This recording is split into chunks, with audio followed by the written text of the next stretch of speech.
They will tell you this story begins in Quebec in 1733, as if the colony simply needed an executioner and a man happened to appear. That is the first lie. This story begins earlier, farther south in heat and salt air, with a birth reduced to an estimate and a black child reduced to an entry. Mathieu Léveillé, born around 1709 in Martinique and circa 1709, the record says, a shrug disguised as ink. When a society does not care to know the exact day a child enters the world, it is confessing something. It is confessing that the child is not expected to own a future. In Martinique, a name can be less an identity than a label affixed to flesh. Mathieu, not chosen, assigned, and Léveillé, a surname that reads like an instruction to wake up, while everything around him is built to keep him asleep, compliant, erased. Do not mistake the absence of detail for innocence. The silence is the mechanism. When the archives go thin around a black enslaved life, that is not a gap in history. It is history, it is policy, it is deliberate neglect, executed slowly so no one has to watch themselves doing it. Mathieu is born into that neglect. He is taught early that his body belongs elsewhere, that his hours are counted by other people, that his pain is an inconvenience to their schedules. And then, as the years pass, the colony that will later pretend to be civilized performs a familiar trick. It needs a function carried out in public, but it does not want respectable hands to do it. So it looks for someone it can compel, someone it can own, someone it can blame, someone it can put on display and still call subhuman. By 1733, New France, Quebec, reaches for a solution it can deny. The officials do not say it plainly, but their paperwork does, their rituals do, their clean collars and careful language do. They require an executioner, someone to apply the colony's punishments, hangings, lashings, mutilations when demanded by court sentences. Yet they also require distance from the very violence that keeps their order intact. That contradiction is not a flaw in the system, it is the system. A society that calls itself righteous will outsource its brutality to the person it has already declared unworthy. This is how power stays polite. It hires a scapegoat and calls the arrangement necessity. In Quebec, around 1733, Mathieu Léveillé is forced into that role. Let's be precise. He was a black slave, made executioner in Canada from 1733 to 1743. 10 years. A decade of coerced public violence carried out for a regime that pretended it was merely enforcing justice. 10 years of being summoned when they needed fear in the streets and then dismissed when they wanted to forget what they asked him to do. The colony will never frame it as coercion. It will frame it as appointment. It will frame it as function. It will frame it as order. But there is no honest way to say this without naming it. They bought a man's body, then demanded his hands perform the colony's dirtiest work. And the moral rot shows immediately in the way they treat him. They do not bring him through the front door. They do not allow him the illusion of belonging. They do not grant him the dignity of being fully seen. A slave executioner is useful because he can be blamed. If the crowd is disgusted by the punishment, they can blame the man who performed it. If the crowd is satisfied by the punishment, they can praise the law that ordered it. The executioner absorbs the hatred either way. This is the colony's genius for laundering responsibility. The magistrate signs a sentence with a steady hand, the priest blesses the concept of punishment with a steady voice, and the enslaved man is left to steady himself under the weight of the act. The state keeps its gloves white. Mathieu's hands do not get that luxury. Here is what they will not say in their official tone. The executioner is a living instrument of terror. The colony needs terror. It needs the threat of pain to make poor men obey, to make desperate men hesitate, to make enslaved people fear the cost of resistance. Yet it cannot admit it runs on fear, so it stages fear as justice. It turns punishment into a public lesson, and then it selects a black slave, already marked by the colony's hierarchy, to deliver that lesson in the flesh. This is not a job offered, it is a fate imposed. Now enter the people who will later insist they were merely witnesses. One of them is Sister Agnès Beauchamp, a fictional novice tasked with copying hospital and parish notes. Quiet work, the kind that seems harmless until you understand what it preserves and what it erases. In the margins of her routine, she notices Mathieu because everyone notices him, and then pretends not to. She sees the way conversations stop when he approaches, the way eyes flick away, the way authority uses him like a tool, and then recoils as if the tool were dirty by nature rather than by assignment. She hears names: Magistrate Etienne Desrochers, fictional but plausible in spirit. Men who write sentences that become bruises, scars, deaths, while never having to feel the rope's texture or the lash's recoil. She sees the system's true artistry. not violence itself, but the distribution of blame. In 1733, that distribution is formalized. The colony makes Mathieu the face of punishment so the colony can pretend punishment has no face. If a child cries at the spectacle, if a mother turns away, if a man vomits from fear or disgust, the state can say, "Do not look at us. Look at him. Look at the black executioner," as if he wrote the laws, as if he chose the condemned, as if he benefited from the terror. This is the colony's second lie. That responsibility belongs to the nearest visible hand, not the hidden pen that commanded it. But there is a third lie that is more dangerous because it sounds almost sympathetic. They might tell you Mathieu was given a role, that he was allowed a strange status. Do not swallow that. A status built on coercion is not privilege. It is captivity with different duties. When a slave is made to enforce the state's punishments, the state is not elevating him. It is weaponizing him. And every time the rope tightens, every time the crowd watches, every time the sentence is carried out, the state is writing a message with his body. We can make the enslaved do our violence for us. We can force the oppressed to become the mechanism of oppression. We can turn a man into a symbol and then claim the symbol proves our order is natural. This is why the dates matter. 1733 is not just a year. It is the moment the colony commits to a particular kind of cowardice. It is the year they decide their society will be held together by punishment. But the moral stain of punishment will be assigned to someone they already dehumanize. And if you think this is only about Mathieu, you are missing the point. This is about a community that trained itself to look away and still call itself righteous. This is about a legal system that performed cruelty in public while whispering holiness in private. This is about the cheapness of a black life under empire, cheap enough to be purchased, expensive enough to be used as a shield. Remember the title they won't write. Not executioner, but proof. Mathieu Léveillé becomes proof of what New France demanded and what it denied. The colony wants him visible only at the moment of punishment and invisible everywhere else. It wants him to be a function, not a person. But a function cannot feel shame, cannot remember names, cannot notice patterns. A person can. And the most dangerous thing Mathieu carries into 1733 is not a rope or a blade. It is memory. In a world built on forgetting, memory is a threat. So we begin here, with the receipt for a man, with the transfer from Caribbean bondage to northern spectacle, with a role forced onto a body already owned, and we name the moral responsibility the colony tried. They did not announce the decision the way they announced everything else. There was no proud proclamation in the square, no ceremonial language fit for church and crown. In 1733, the colony's most important choices were not made with drums. They were made with doors that closed softly, with ink that dried quickly, with men who kept their sleeves clean. This is how New France appointed an executioner, quietly, like a theft. And because the colony understood shame, even if it never understood justice, it made sure the shame would be carried by someone who could not refuse. The official story, when it bothers to exist at all, hides behind necessity. An executioner is required. Required by whom? Required for what? For order, they say. For deterrence, for the safety of honest people. The language is always the same. Abstract nouns, polished and bloodless. But the real requirement was simpler and uglier. The colony needed punishments performed in public, and it needed the performers to be disposable.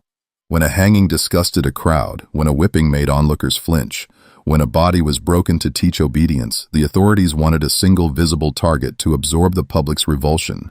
The sentence must be theirs, the stain must be someone else's. So the system did what systems like this always do. It pushed the roll downward, toward the enslaved, toward the racialized, toward the man least allowed to refuse. Mathieu Léveillé enters 1733 already branded by origin, born around 1709 in Martinique, black, enslaved, transported into a cold colony that prided itself on being closer to God than the plantations. And yet, the moral math is the same in both climates. Black labor is taken, black bodies are used, black humanity is negotiable. The difference is in the costumes. In Quebec, the men of authority wear law and prayer like armor. They do not see themselves as violent. They see themselves as guardians. That self-image is the engine of cruelty, because it permits anything that can be called necessary. Magistrate Etienne Desrochers, fictional in name, real in function, does not meet Mathieu as a man. He meets him as an administrative solution. For Desrochers, the executioner is not a person. It is a position to fill, a function to stabilize the colony's nerves. His calculations are the calculations of bureaucracy. If the executioner is enslaved, he can be compelled. If he can be compelled, the colony does not have to bargain with him. If it does not bargain with him, it maintains the illusion that law is sovereign and mercy is optional. Desrochers signs. He does not tremble. The paper holds steady. That steadiness is the confession. And then there is Captain Luc Morin, fictional courier of real cowardice, who escorts Mathieu through corridors chosen for their invisibility. Not the main streets, not the front entrances, not the places where the colony stages its respectability. They guide him as one guides a tool, to be used, not welcomed, to arrive, not to be seen arriving. The colony wants the executioner present only at the moment of punishment, like a mechanism rolled out and rolled back. In public, the authorities speak of justice. In private, they whisper about contamination, about how the man who performs their punishments becomes tainted, and how that taint must never touch them. This is not religion. It is superstition wearing a crucifix. Here is the contradiction they never resolve. They need Mathieu's hands, but they fear his presence. They rely on him to make their sentences real, but they cannot bear to admit what that reliance reveals, that their order is not natural. It is enforced, and enforcement requires violence. If violence is required, then violence is not an exception. It is a foundation. That is the truth the colony cannot say aloud. So it chooses a scapegoat who cannot speak in the language of power, then makes him the face of power's ugliest acts. The appointment of 1733 is not simply a role forced onto a man, it is a moral laundering operation. The colony manufactures distance between the pen and the rope. The pen belongs to the magistrate, the rope belongs to the executioner. The magistrate speaks in principles, the executioner moves in flesh. And when the crowd reacts, when it gasps, when it jeers, when it prays or vomits, the colony watches carefully. If the crowd is satisfied, the law is praised. If the crowd is horrified, the executioner is blamed. Either way, the state wins. It keeps authority and sheds responsibility. Sister Agnes Beauchamp sees the machinery up close because she is close to records, close to the small lies that become official truths. She notices something important in 1733. No one wants to write down the full shape of what they are doing. They write around it. They use euphemisms. They pretend coercion is employment. They treat a forced role like a granted duty. And in those linguistic maneuvers, you can hear the system's conscience trying to escape through grammar. A society that is proud does not need euphemisms. A society that is clean does not need concealment. But New France hides this appointment because it knows the appointment is indecent. The colony also understands something else. The executioner is not only a performer of punishment, he is a witness to the colony's hierarchy.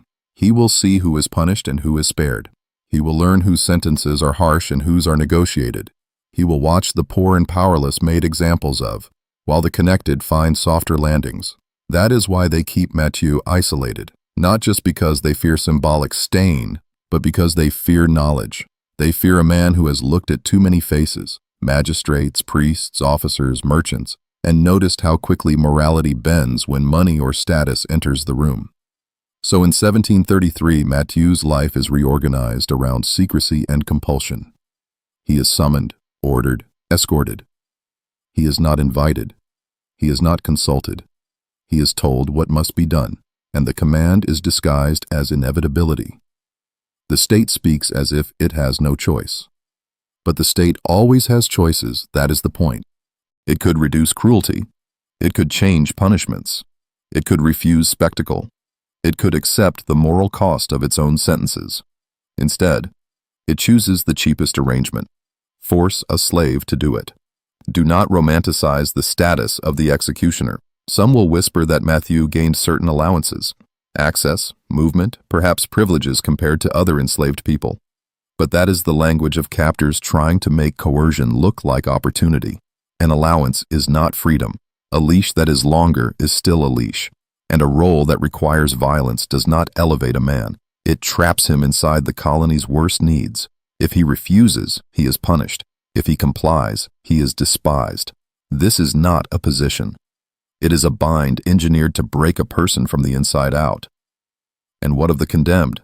What of the crowd? What of the colony's so-called moral community? In 1733, they are all implicated: the magistrate who signs, the priest who blesses order without naming its victims, the officer who escorts, the merchant who profits from stability, the neighbor who watches and calls it justice. The colony wants to push all of that implication onto Mathieu's hands, as if the hands could create the sentence. But hands do not write laws. Hands do not invent hierarchies. Hands do what they are forced to do by the people who claim they are too civilized to do it themselves. This is the accusation that must be spoken plainly. New France did not merely enslave Mathieu Léveillé. It conscripted him into its violence, then used his blackness as a shield against its own shame. The appointment in 1733 is the colony's confession that its order depends on coercion, and that it would rather corrupt an enslaved man than stain a respectable one. If you want to understand the moral architecture of this system, do not look at its churches or its courts. Look at what it did when it needed an executioner. It looked for a man it could own. It chose Mathieu.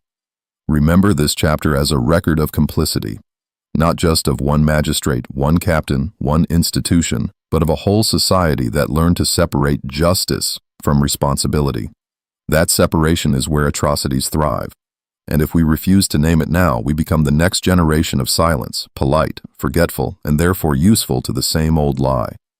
By 1734, the role stops being an appointment and becomes a rhythm, an official habit the colony no longer bothers to justify. The first year they can still pretend it is an exception, a temporary arrangement, a crude necessity forced by circumstance. But by 1734, the lie changes shape. It hardens, it becomes routine. The streets learn when to gather. The courts learn how to sentence. The clergy learn which prayers to murmur before a body is made into a warning. And Mathieu Léveillé learns the most punishing lesson of all. In New France, violence is not a crisis, it is maintenance. They will never write the maintenance schedule in one clean paragraph, because that would sound like what it is. They will scatter it across entries, orders, whispers, a steady drip of duty. 1734 to 1737 is the period where Mathieu becomes fully usable, meaning fully trapped. The colony now knows his face, his gait, the way his eyes lower when commanded, the way his jaw tightens when a sentence is read. They stop treating him like a temporary tool and start treating him like a fixture. That is what institutions do to human beings. They turn a life into infrastructure and then call it normal. Madeleine Trudel, the fictional court copyist, notices patterns precisely because she copies without choice. Her job is to reproduce the colony's voice. But copying is also a form of witnessing, and witnessing, if it has any honesty left, eventually becomes accusation. She sees the same names recur in the margins. Magistrate Desroches, Captain Morin, Father Nicolas Renaud. She sees the same logic recur in the sentences: make examples, reinforce obedience, satisfy public appetite for order. And she sees the same human constant recur in the aftermath. The condemned changes, the executioner remains. The state's hand stays clean, Mathieu's hands stay visible. Do not imagine the punishments as isolated events. In 1734, 1735, 1736, 1737, punishment is staged to be remembered. The colony needs the spectacle not simply to remove a person, but to educate everyone else. It is pedagogy by pain. The rope, the whip, the iron. These are not just instruments. They are language. The colony speaks through them, and the message is always the same. We can do this to you. We have the right. We have God. We have law. We have a man we can force to enact our will in front of your children. And then the colony performs its most obscene trick. It pretends the brutality is not really theirs because Mathieu is the one performing it. The crowd can hate him without hating the magistrate. They can spit at him without spitting at the priest. They can tell themselves the violence belongs to the executioner's nature, not the state's decision. This is how racism becomes a practical tool, not just a belief. It helps the powerful relocate guilt. Father Nicolas Renaud, fictional priest with a real function, delivers sermons that warn against sin while standing inside an apparatus that manufactures suffering. He preaches about disorder as if disorder is the great threat. But what is more disordered than forcing an enslaved man to be the colony's blade? Renaud's faith as practiced here is not a shield for the weak. It is an anesthetic for the comfortable. He teaches people to fear theft, blasphemy, rebellion. He does not teach them to fear what they are becoming. a society that keeps itself calm by outsourcing horror. Mathieu's daily existence in these years is built on contradiction. He is summoned to act with authority, then treated with contempt. He is made the face of justice, then denied the protections of justice. He is necessary, then he is untouchable. There is no stable identity inside that contradiction. The colony does not allow him the simple relief of being either respected or ignored. It insists on both: respect for the function, disgust for the person. That is how you fracture a human being without leaving marks that courts can measure. And yet marks appear anyway, on bodies, on memory, on the colony's moral ledger. By 1735, the populace has learned the choreography. They know where to stand. They know when to avert their eyes. They know when to look, because looking is part of the lesson. The children learn too. That is what should haunt you. A society that stages suffering in public is training its young to accept cruelty as education. It is teaching them that pain is a proper tool of governance. It is teaching them that a black man can be used as the instrument of their safety and still be treated as contamination. It is teaching them hypocrisy as culture. Captain Luc Morin's role in these years is not dramatic. It is functional, which is worse. He is the escort, the keeper of procedure, the man who ensures the colony's violence happens on time. He does not need to hate Mathieu. He only needs to treat him as a piece of equipment. That kind of indifference is the true lubricant of atrocity. Hatred is loud and obvious. Indifference is quiet and scalable. Morin's face may show nothing at all, and that emptiness is exactly what allows the system to run without pause. Madeleine Trudel begins to notice what the colony tries to conceal. Sentencing is not evenly applied. Harshness is common when the accused are poor, isolated, foreign, or already disfavored. Discretion appears when names are connected. Mercy appears when it serves power. This is the unspoken map that Mathieu is forced to follow. He sees who is made an example and who is given a private negotiation. He sees that justice is not blind. It squints, it calculates, it recognizes familiar coats and familiar families. And every time he carries out a sentence that feels excessive, he becomes the visible endpoint of an invisible bias.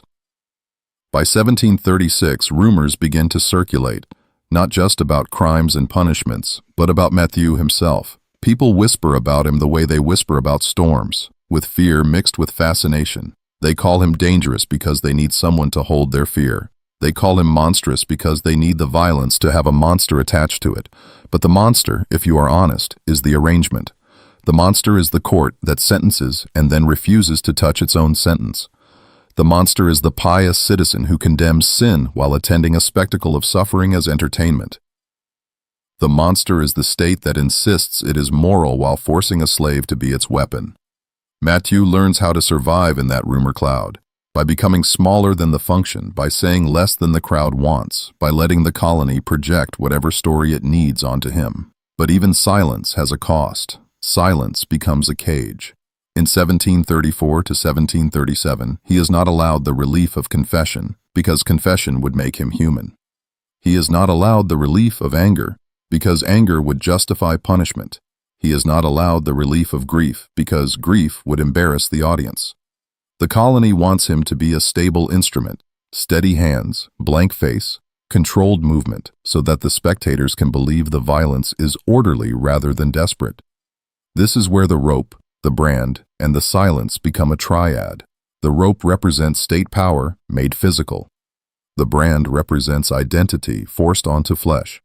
Blackness marked as servitude, as blame, as perpetual otherness. And the silence represents the moral conspiracy. Everyone knows what is happening. Everyone pretends it is normal. Silence is not the absence of speech here. It is active participation. It is the choice not to name coercion when you see it, not to name cruelty when you benefit from it. By 1737, Mathieu Léveillé is no longer merely a man trapped in a role. He is evidence walking, evidence that New France could not sustain itself without a theater of punishment, evidence that it required a scapegoat to keep its conscience intact, evidence that it was willing to corrupt an enslaved man's life so that respectable men could keep their hands clean. And if you want to hear the moral verdict of these years, listen to the colony's behavior. It uses Mathieu as a warning to others, yet it fears what he might remember. Because a forced executioner is not only a tool, he is a witness who cannot unsee what power does when it thinks no one will call it by name. So do not let 1734 to 1737 blur into just a period. These are the years the colony institutionalizes its cruelty and trains itself to look away. These are the years the public learns to consume suffering as a civic ritual. These are the years a black enslaved man is made to enforce the law that denies his humanity. And our responsibility is not to be entertained by the darkness of it. Our responsibility is to record what the colony tried to dissolve into routine. The violence was deliberate, the coercion was structural, and the silence was chosen. By 1738, the colony has stopped treating Mathieu Léveillé as a man who performs punishments and started treating him as something more dangerous, a moving archive. The executioner is supposed to be the end of a story, the final act that closes a case, seals a verdict, calms the crowd. But the colony made a mistake when it forced a human being into that function. A human being remembers. A human being notices what changes, what stays the same, and who always benefits. If New France wanted a tool, it should have chosen a machine. Instead, it chose a black enslaved man, and then it acted surprised that he had eyes. This is where the file turns. Not because the colony becomes kinder. It does not. It becomes smarter. It learns to manage its own ugliness with better choreography, better language, better hypocrisy. And Mathieu becomes the one constant in a system that pretends to be impartial while operating on preference. From 1738 onward, his existence is evidence the colony would rather not preserve. Because an executioner sees the hidden anatomy of law. Not the lofty words, but the living patterns beneath them. Madeleine Trudel, still copying court proceedings, begins to understand that she is not merely transcribing justice, she is duplicating a performance. The sentences have a theatrical quality. They are designed to be heard, to be repeated, to be feared. But when she cross-references dates and names, 1738, 1739, 1740, she notices an asymmetry that no sermon can erase. Some defendants are publicly humiliated for small transgressions. Others are quietly resolved, softened, negotiated. The law's cruelty is consistent, but its targets shift along a familiar axis: poverty, isolation, lack of protection. The law does not fall evenly. It falls where it is safest to fall. Mathieu, compelled to carry out those sentences, becomes a witness to that asymmetry in the most physical way possible. He is the last person to touch the condemned before the state takes them. He sees how the condemned behave when the theater lights come up, the poor who tremble because they have never been treated as negotiable, the desperate who bargain because bargaining is their last remaining weapon, the condemned who call out names, sometimes real, sometimes invented, because they want the crowd to remember that the state has a face. And Mathieu hears those names. He hears the accusations. He hears what the crowd murmurs back. He hears which names are met with laughter and which names make the magistrates stiffen. That stiffening is the colony revealing itself. In a truly impartial system, truth would be tolerated even when inconvenient. In New France, the truth is tolerated only when it does not threaten the hierarchy. The executioner is positioned at the edge of this hypocrisy, close enough to observe, too enslaved to testify. This is how the colony protects itself. It forces knowledge into a body it controls, then controls the body so the knowledge cannot speak. By 1739, the colony's leaders understand something they won't admit. Mathieu is not merely associated with punishment. He is associated with memory, and memory is the enemy of propaganda. If a man remembers which families always receive mercy, if he remembers which merchants always have an arrangement, if he remembers which officers' sons are quietly spared public shame, then the colony's performance of equal justice becomes fragile. The illusion requires forgetfulness. It requires the crowd to believe each punishment is a unique moral lesson, not one more brick in a wall built to protect the powerful. But Mathieu has watched too many bricks laid. Magistrate Etienne Desroches grows more careful. Care is not conscience, care is risk management. The sentences must still be harsh enough to keep the poor afraid, but not so harsh that the crowd begins to question the state's appetite. The execution must still occur, but the narrative around it must be controlled. Desroches has learned that public violence is a tool that can cut the hand that uses it if the crowd starts looking at the wrong thing, if they start looking past the executioner's hands toward the pen that commanded them. So he manipulates what he can, the timing, the wording, the framing of guilt. The colony is not simply punishing, it is producing a story about punishment. And Mathieu stands in the middle of that production like a living contradiction, the enslaved man forced to enforce the law. Father Nicolas Renaud in 1739 and 1740 increases the moralizing language. Again, not because morality is rising, but because doubt is. When people begin to feel the violence as excessive, the clergy responds with sermons about obedience and sin. It tells the poor to fear God, while the powerful fear only disorder. It tells the crowd that punishment is medicinal, that pain cleanses, that public suffering discourages private evil. This is the theological varnish applied to state brutality, and in that varnish you can see the fingerprints of fear, fear that the audience might begin to identify not with the judges, but with the judged. Mathieu's role becomes evidence in another way too. He is used as a symbol to discipline others beyond the condemned. His presence itself, black, enslaved, forced into a role the colony calls necessary, reinforces the racial and social order. The message is layered. To the poor, it says the state will break you. To the enslaved, it says the state can use even your hands against your own people. To the respectable, it says you can benefit from violence without becoming violent yourselves. This is the colony's moral scam. It sells innocence to those who can afford it, paid for by the bodies of those who cannot. In 1740, whispers sharpen into something more specific. Not just Mathieu is frightening, but Mathieu knows things. Knowing is the real danger. A man who knows patterns can identify cause. A man who identifies cause can assign blame where it belongs, and blame belongs with the magistrate who orders, the merchant who profits, the officer who enforces, the clergy who blesses. The colony depends on a misdirection. The executioner must be seen as the origin of violence, not its endpoint. But the longer Mathieu lives inside the system, the more that misdirection risks collapsing, because he is not stupid. He is not empty. He is not a myth. He is a man compelled to act, and compulsion does not erase perception. Madeleine Trudel feels this shift in the way paperwork is handled. Certain names are avoided in open discussion. Certain details are kept out of the copied summaries. Certain proceedings become less transparent. When a system begins to hide more, it is not becoming more lawful. It is becoming more afraid of the record. This is the moment the colony starts treating the executioner not only as a worker, but as a liability. They have forced him to witness too much. They have placed him too close to the machinery of selective justice. And yet they cannot remove him easily. The colony still needs the function. It still needs the spectacle. It still needs the threat to be credible. If it replaces Mathieu, it must find another body it can compel, another scapegoat it can blame. That is not always available on demand. So it does what states do when they need a tool but fear the tool's consciousness. It tightens the leash, it isolates, it monitors, it increases the social distance. It makes sure the executioner remains present enough to be used and absent enough to be ignored.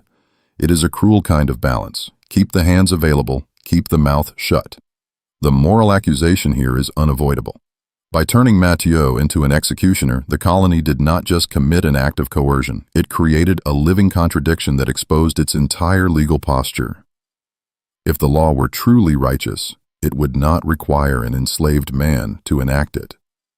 If the law were truly impartial, it would not fear the memory of the one forced to carry out its sentences. If the law were truly confident in its morality, it would not rely on euphemism, secrecy, and scapegoating. Every time the rope tightened in those years, the colony was not only punishing an accused person, it was also reinforcing a lie about itself.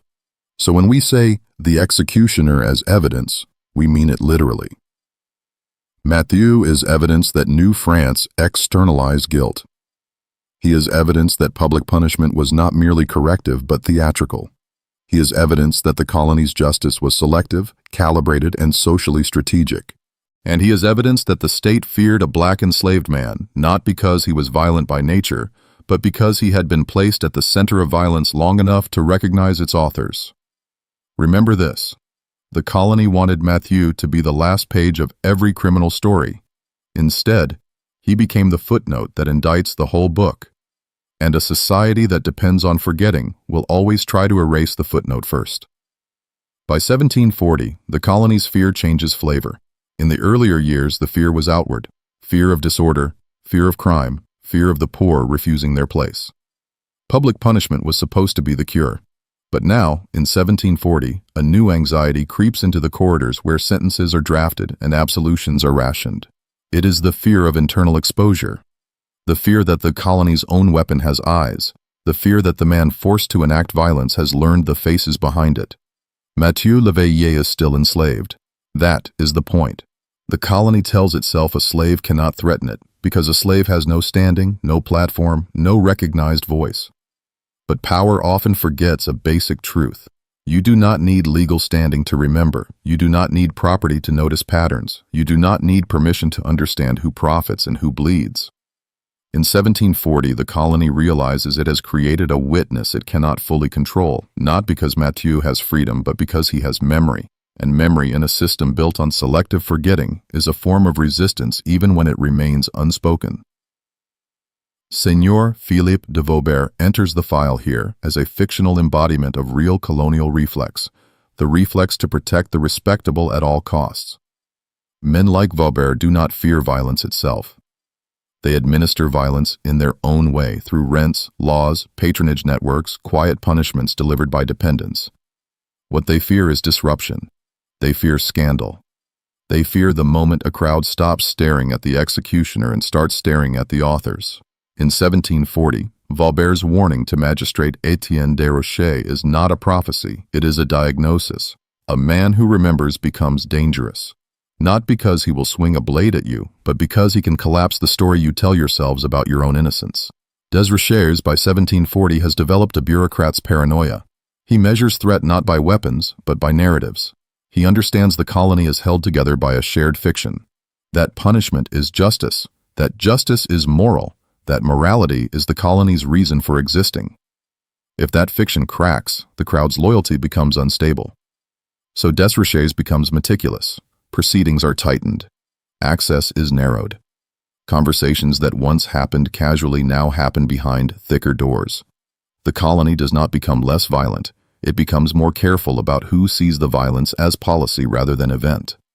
Captain Luc Morin, tasked with enforcement and logistics, becomes an instrument of this tightening. His indifference, so useful in earlier years, now turns into something else: surveillance. In 1740 and 1741, Morin escorts Mathieu not only to fulfill duties but to monitor him, to ensure he remains isolated, to ensure he does not become a social node.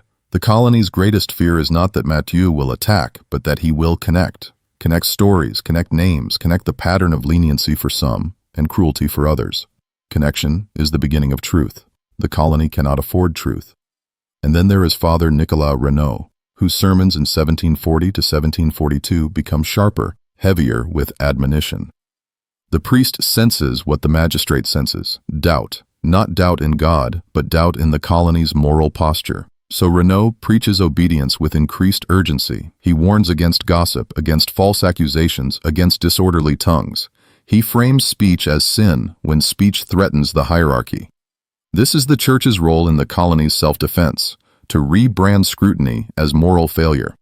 When people begin to ask who truly benefits from punishment, the clergy answers with a weaponized humility: do not question, submit. But submission here is not spiritual discipline, it is political containment. In 1741, the colony begins to treat Mathieu as a problem to be managed rather than a function to be used. This shift matters. A tool that is only a tool is left alone until it breaks. A tool that is feared is handled differently, kept in the dark, checked, controlled, sometimes sabotaged. The colony cannot easily replace him. It still needs the executioner's role. It still needs the theater. It still needs the deterrent. But it also wants to reduce the risk that the executioner becomes more than a silhouette at the end of a sentence. Madeleine Trudel, still copying court documents, notices the colony's new caution in the paperwork. Certain details are omitted. Certain phrases become standardized, lifeless, designed to prevent interpretation.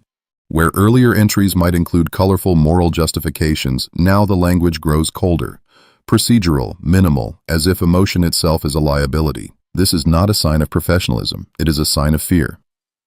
A fearful state prefers paperwork that cannot be used against it. It prefers a record that looks complete but says nothing. It prefers the illusion of transparency without the danger of meaning. The irony is brutal. In attempting to control the record, the colony reveals that it knows it is vulnerable. A righteous system does not fear its own witness. A just system does not isolate the person who enacts its judgments. A moral system does not require secrecy to survive. Yet New France does all three because it is not primarily moral, it is primarily protective of itself. The colony's fear manifests socially as well. In 1741 to 1742, it enforces distance between Mathieu and the community. He is avoided not only out of disgust, but out of caution. Caution encouraged by authorities who understand that proximity can create sympathy. Sympathy is dangerous because it humanizes, and humanizing Mathieu would unravel the colony's scapegoat strategy. If the crowd begins to see the executioner as coerced, then the crowd must confront who coerced him. If the crowd begins to see him as a man trapped in the colony's machinery, then the crowd must confront the machinery. So the colony maintains the old superstition of taint for a new purpose, to keep Mathieu alone enough that no one hears his version of events. And what is his version?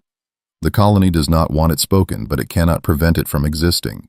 By 1742, Mathieu has lived nearly a decade inside the system's most intimate violence.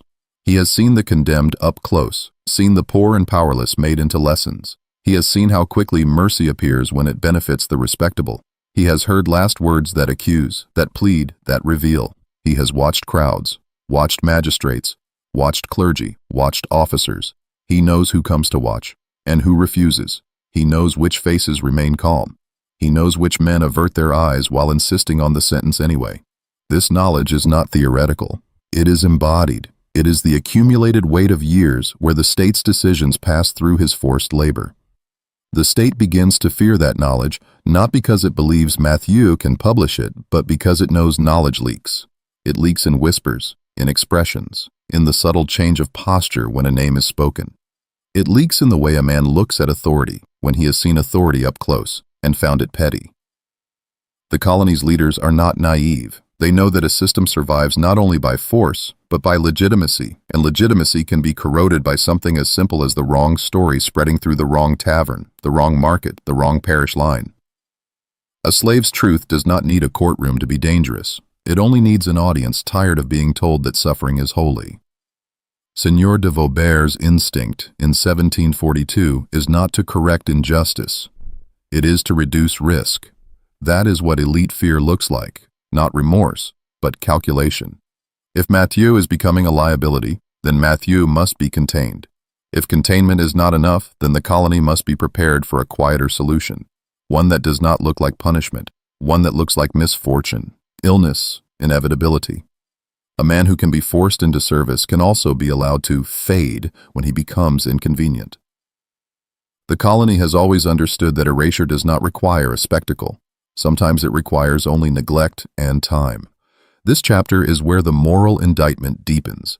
The colony did not only exploit Mathieu's body, it exploited his social position to absorb its own guilt. Then, when it sensed that even a coerced man could become dangerous simply by remembering, it responded not with justice, but with control. The state feared its own weapon because its weapon had become evidence. And that fear is the clearest confession we have.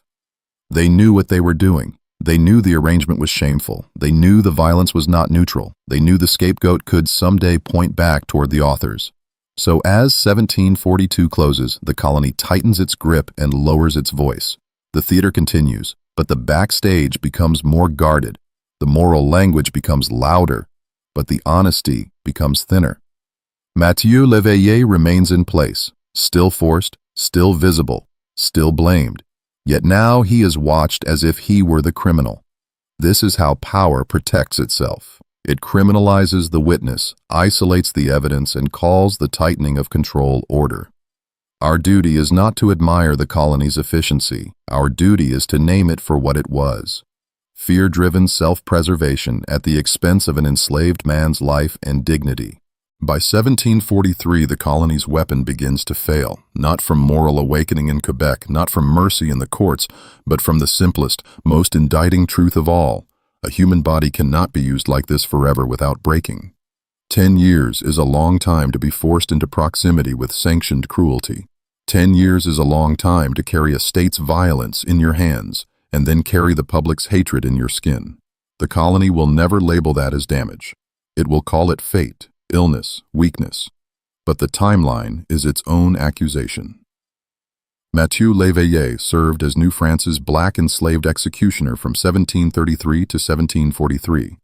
He dies on September 9, 1743, at the Hôtel-Dieu of Quebec. The line is neat, the life is not. In early 1743, the record of his presence changes in tone, less the steady, functional certainty of a tool being used, more the uneasy awareness of a tool wearing down. Institutions do not feel grief, they feel disruption. When the executioner falters, the colony does not ask what it has done to him. It asks what it will do without him. This is the cold heart of colonial administration. A human being becomes valuable only while he can perform. When his strength declines, his value becomes logistical, then negligible. That is the moment the state's moral language evaporates and its true priorities show through. Sister Elodie Laramé, fictional nurse at the Hôtel-Dieu, sees what the court does not write. Exhaustion in a man's posture, the brittle economy of his breath, the way pain makes even silence work harder. The Hôtel-Dieu is a place of charity and rhetoric, but in practice it is also a storage room for the inconvenient, those whose bodies are broken in ways society prefers not to look at too closely. When Mathieu is brought there in 1743, he does not arrive as a citizen, not as a man honored for service, not as someone owed care by the state that consumed him. He arrives as a problem that must be managed quietly. The colony does not celebrate the end of his suffering. It manages the end of his usefulness. And still, even here the system clings to its habits. It keeps distance. It controls access. It treats him as something that carries contamination. Not disease necessarily, but moral contamination, the kind that spreads when people start asking the wrong questions. What did he see? What did he hear? What did he learn? The colony fears his memory even as his body weakens because memory outlasts muscle. A dying witness is still a witness. If anything, a dying witness becomes more dangerous because death gives weight to words. A living man can be dismissed as resentful. A dying man becomes harder to mock without sounding cruel. And cruelty, in 1743 Quebec, must always be dressed as necessity. Magistrate Etienne Desrochers does not visit the Hôtel-Dieu to offer thanks. He does not come to face the human cost of the sentences he has written. His attention is directed elsewhere. Contingency. Who replaces Mathieu? How does the colony keep its punishments credible? How does it maintain order without forcing respectable men to perform the violence themselves? These are the questions of a system that has confused stability with goodness. Desrochers is not concerned with the morality of the role. He is concerned with the continuity of the role. That is how you know he never believed his own sermons about justice. He believed in control. Captain Luc Morin, if he appears at all in this final year, appears as an administrator of endings. He ensures the transfer happens, the boundaries are maintained, the story is contained. He is the kind of man who can watch a human being decline and feel only the inconvenience of timing. But indifference is not neutral. Indifference is a choice to let the machine run. It is a refusal to convert observation into responsibility. And in 1743, the colony depends on men like Morin to keep the moral discomfort from turning into moral action. Father Nicolas Renaud continues his work too, and it is here that his hypocrisy becomes most naked. The Church loves the language of redemption, yet it rarely redeems the bodies ground down by the colony's needs. Renaud can preach about the sanctity of suffering while refusing to name who inflicted it. He can comfort the public with the idea that pain has purpose while refusing to admit the purpose was political. A priest who cannot indict injustice becomes, in practice, a chaplain for the powerful. In 1743, the clergy's comfort is not for Mathieu. It is for the colony's conscience. Mathieu's decline is the physical consequence of a decade of forced proximity to fear and violence, but it is also a social consequence of isolation. The executioner's role is designed to remove him from community. He is not allowed the ordinary human relief of belonging. People avoid him. Authorities encourage the avoidance. The avoidance becomes habit, and habit becomes a second prison. By the time his body weakens, he has already been socially starved for years. The colony did not simply demand his labor, it demanded his loneliness. Loneliness is also a form of punishment, one that leaves fewer visible marks, which is exactly why it is favored by societies that want to appear clean. At the Hôtel-Dieu, Sister Elodie observes something that should shame any system that calls itself moral. The colony is careful about how his end is recorded, not because it wants accuracy, but because it wants a narrative that does not implicate it. The death of a black enslaved executioner could invite questions, it could invite comparisons, it could invite the kind of gossip that turns into scrutiny. So the end must be simple: a date, a place, a closing of the file. That is why the known facts are so stark. He dies September 9th, 1743, at the Hôtel-Dieu of Quebec. One sentence, one line. A decade of violence collapsed into a clerical closure. But a line is not the same as truth. The truth is that the state used him and then left him to vanish into a hospital bed rather than into public gratitude. If Mathieu had been a free white man who served the colony, his decline would have been framed as sacrifice, his death as honorable. There would be ceremony, there would be words, there would be a community instructed to remember. But Mathieu is a black slave. And the colony's preferred method of remembering black enslaved lives is not to remember them at all, unless remembering serves control. And this is where the moral responsibility sharpens for us, the later ones, the ones who inherit the silence. We must not accept the neatness of the record as innocence. Neat records can be a form of laundering. The colony's paperwork can close a case. It cannot close accountability. When we say Mathieu died in 1743, we are not simply noting an end. We are marking the moment the colony's arrangement completes its cycle: acquisition, coercion, use, disposal. The system did not kill him with a single blow. It consumed him with a decade of demands and then called the result natural. On September 9th, 1743, at the Hôtel-Dieu of Quebec, Mathieu Léveillé dies. The colony's violence does not die with him. It is already institutionalized. It will find other hands, other bodies, other scapegoats. That is the darkest truth. Systems like this are not built around one man. They are built around repeatability.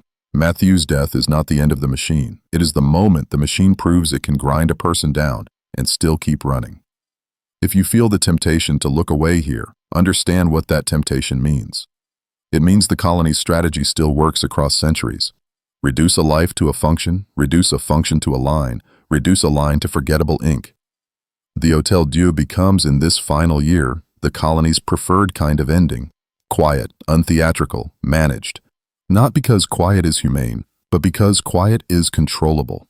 A public spectacle would remind people that Mathieu was real. A quiet death allows the colony to pretend he was merely a role.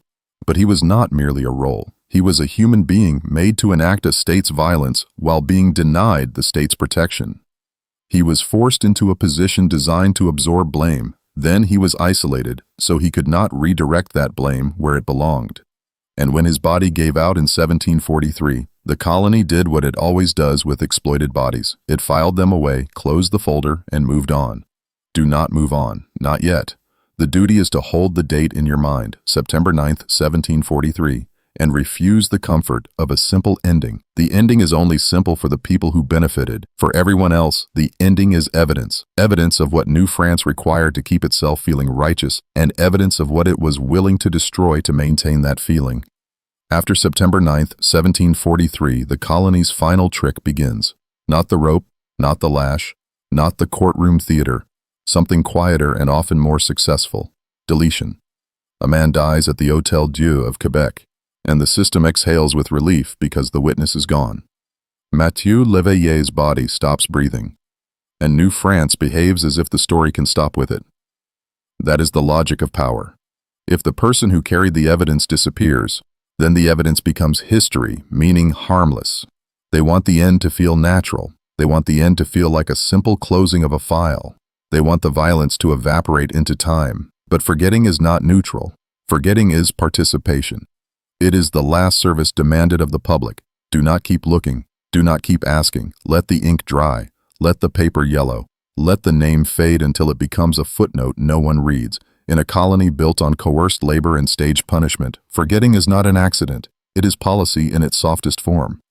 Look at what remains in the known facts and what disappears around them. Mathieu Léveillé, black slave, executioner in Canada from 1733 to 1743. Born around 1709 in Martinique. Died September 9, 1743 at the Hôtel-Dieu of Quebec. That is the skeleton of the record. The colony is satisfied to leave you with a skeleton because a skeleton does not accuse. A skeleton does not point to the men who signed orders and then went home to supper. A skeleton does not describe the crowd's appetite or the clergy's varnish. A skeleton cannot testify that the justice of New France required a black enslaved man to keep respectable hands clean. This is where Sister Agnes Beauchamp's fictional notebook matters, not as romance, not as consolation, but as an indictment of the archive itself.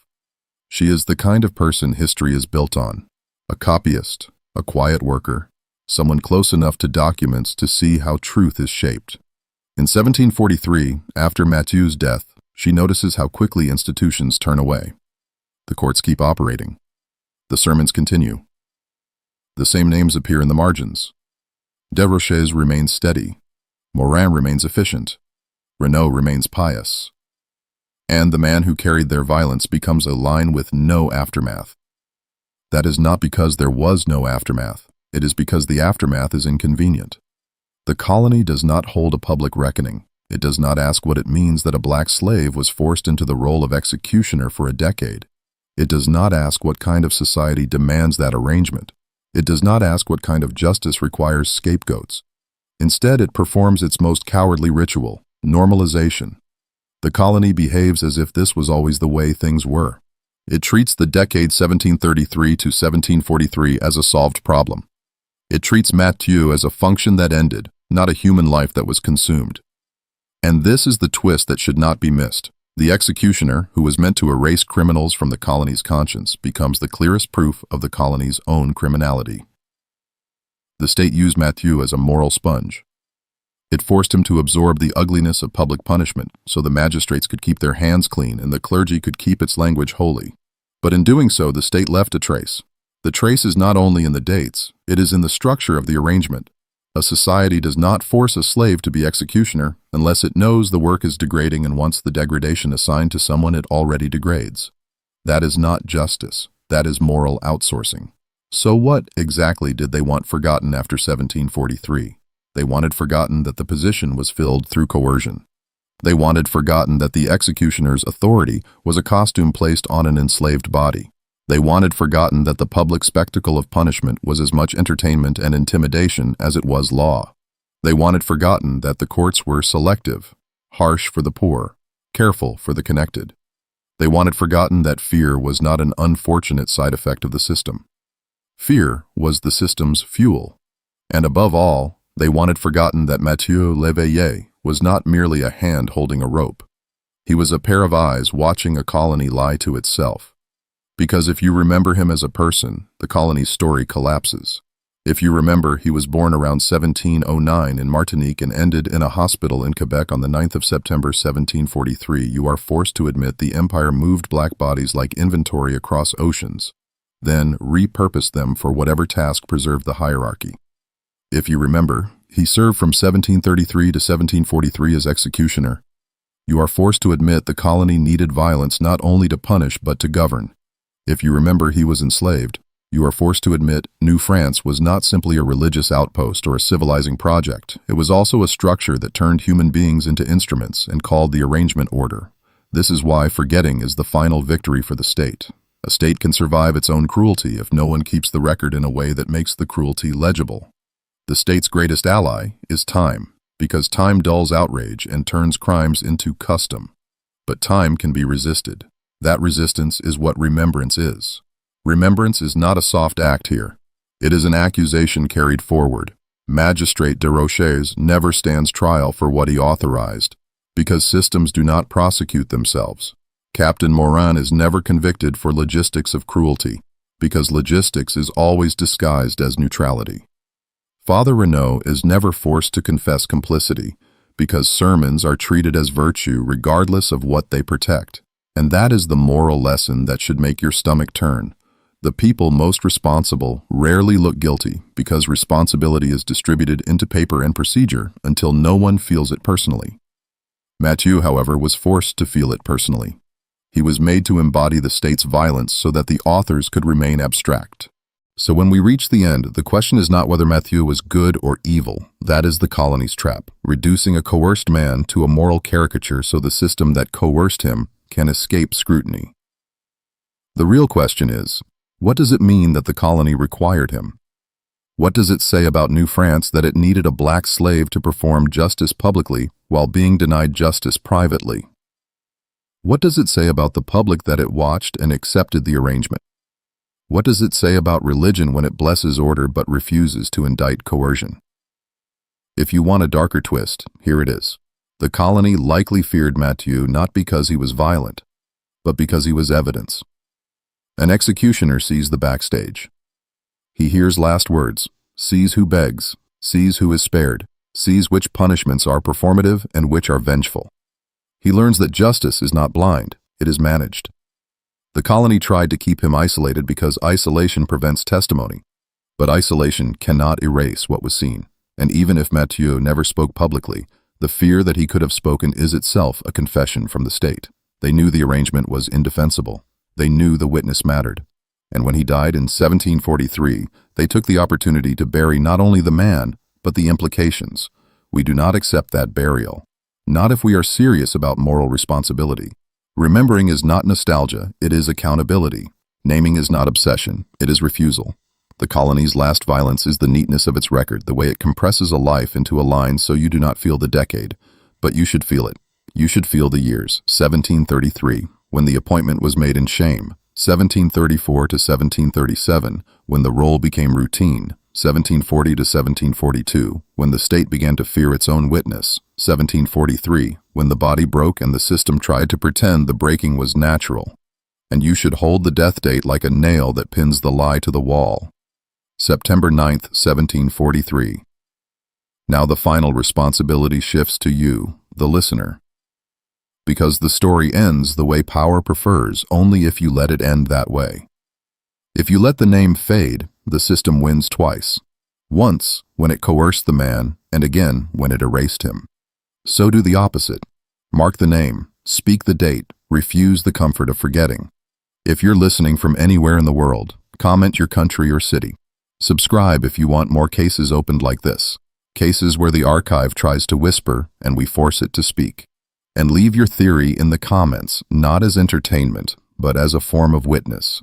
Was Mathieu Léveillé only a coerced instrument of New France's punishments, or did the colony fear him because he had seen too much, remembered too much, and could have pointed, quietly, precisely, back at the men who called their violence justice?